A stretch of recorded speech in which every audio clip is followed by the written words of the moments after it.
Hello and welcome back to my Ultra Sun 100 battle video series, where today I have another Moon series battle using the team that you guys saw in the last video, except this time I am packing the Suicune instead of my Solgaleo, but otherwise I have Tapu Koko, Zygarde, and Talonflame alongside that Suicune. My opponent has a really cool tech in Drifblim, and seeing as they're leading Drifblim and Tapu Lele, it's pretty obvious what Drifblim is going to do. It's going to activate Psychic Seed and just become a really fast support mon. So let's see how this battle goes.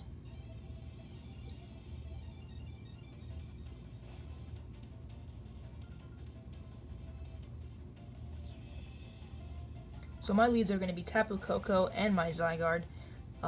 Just wanting to set up right away with my Zygarde. As we saw in the last battle, I am carrying Dragon Dance.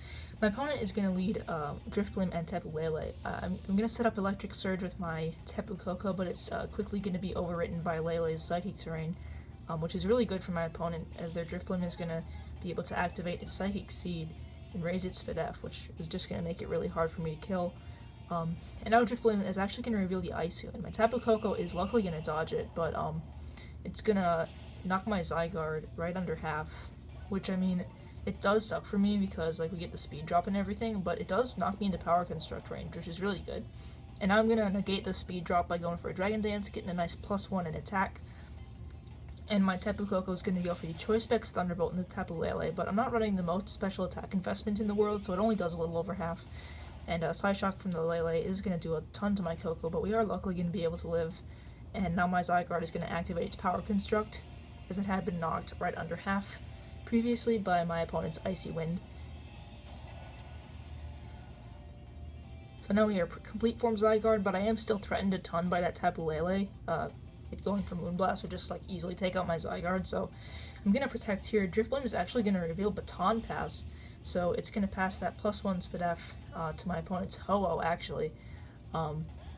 So I'm like, oh no, this thing is going to be literally unkillable, isn't it? Because, you know, Ho-Oh already has an amazing Spadef stat as it stands, and now it's like +1, so it's like, oh no. I'm going to luckily be able to take out the Lele before it can do any real damage to my Zygarde, so that's really good. But my opponent's going to go back into their Drifblim now, but luckily they lost the Unburden boost, so my Koko's actually going to be able to outspeed.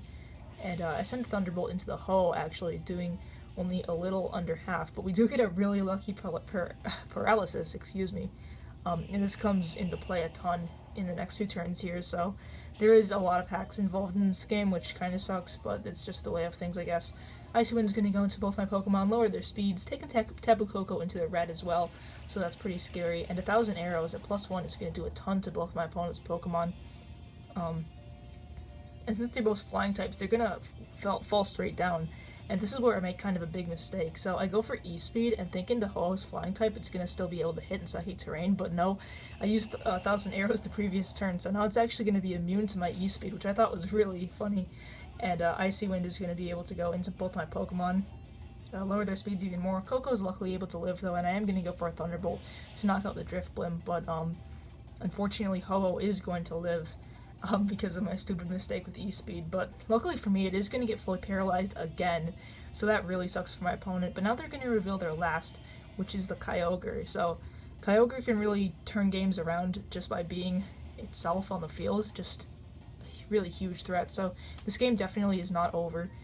So I'm going to withdraw my Tapu Koko, wanting to get rid of the speed drops, thinking maybe that under Tailwind I'll be able to do some damage to this Kyogre here. I'm going to go into my Suicune, which is just like a really bulky threat. And I'm going to protect with my Zygarde, obviously we're not wanting to take a Water Spout from the Kyogre or whatever the Ho-Oh's going to do.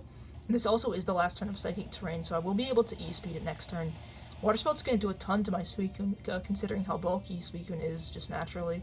And Ho-Oh's going to reveal the Recover, which is really bad because just gonna recover all of its health. It won't be able to really be killed by an E-Speed. So Psychic Terrain's gonna wear off, and my Zygarde is actually gonna go for the Extreme Speed into the Kyogre slot, wanting to lessen the impact of the Water Spouts. But unfortunately, it's not gonna be enough to save my Zygarde, and my Zygarde is gonna go down to the Water Spout, as I am not really running any bulk on this Zygarde, because, you know, I just wanted it to be as fast and as strong as possible, seeing as it's coming from Zygarde 10% form with a Focus Sash. So, I don't know.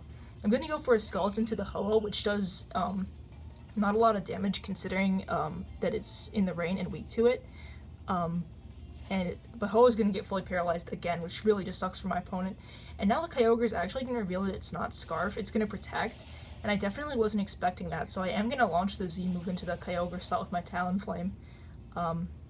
Here, I'm going to reveal the Supersonic Sky Strike on my Talonflame, and he's just going to go up into the sky and just launch himself at the Kyogre, but it is going to be a protected hit, so it's not really going to be doing much of anything. But we do stay at full HP, so that's good. We can fire off a Gale Wings attack next turn as well. And luckily a Scald from my Suicune at this range is going to be enough to knock out the Ho-Oh, so Ho-Oh is going to go down. And no, there's really not much my opponent can do. I get a priority Brave Bird off with my Talonflame, and at that range it is going to be able to, fortunately for me, just take out the Kyogre and seal the game for me. So, good game to this person. I know there was a lot of hacks involved with the Ho-Oh getting paralyzed and stuff, so I am sorry about that, but overall, I think it was a pretty good game. And yeah, let me know what you guys think, and I'll see you next time.